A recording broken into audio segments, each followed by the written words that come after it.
Thank you. Good morning. I'm Kirsten Dickson, one of the West Point Admission Liaison Officers for New Jersey and a 1997 graduate of the United States Military Academy. I'd like to start off this morning by thanking you for allowing me to be here to present this appointment. Since 1802, the United States Military Academy at West Point has been graduating leaders of character.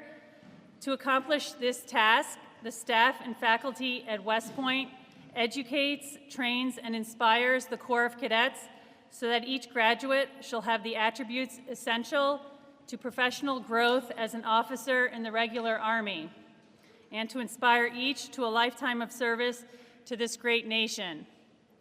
Successful applicants must possess not only the academic background and physical ability to complete a rigorous 4 years at West Point, but also must be medically qualified for commissioning upon graduation.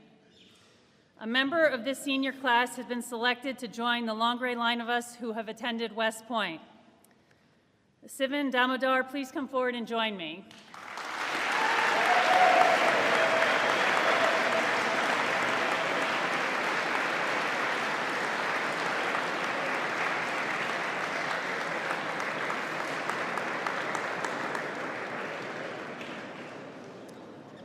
Sivin is an outstanding young man who has demonstrated academic competence, athletic ability, and leadership potential, and has shown a strong desire for future service to his fellow citizens.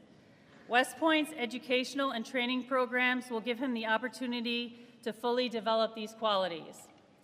He was nominated by Congressman Pascrell and selected for appointment by the Admissions Committee at West Point.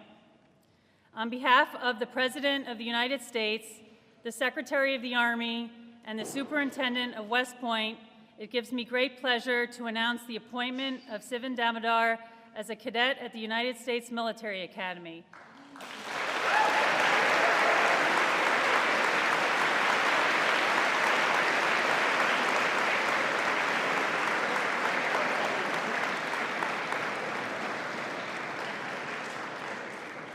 He will report to West Point for cadet basic training on July 1st.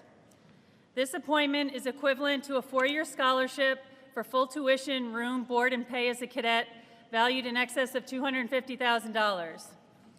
Upon graduation with the class of 2028, he will receive a Bachelor of Science degree and be commissioned as a second lieutenant in the United States Army as a leader of our nation's men and women.